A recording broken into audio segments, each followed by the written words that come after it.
All right, diamond painting hacks. They're useful. Obviously, when you buy your first diamond painting, they come with this small little tray. Not good. I will never go back. Next, they come with this pen. Not good. I will never go back. Trash.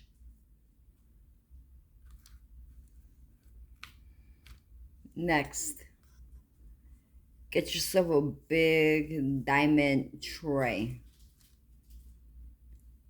I will always use these. These are better than the small one. You could put a whole bunch of diamonds in there and they're so easy to grab.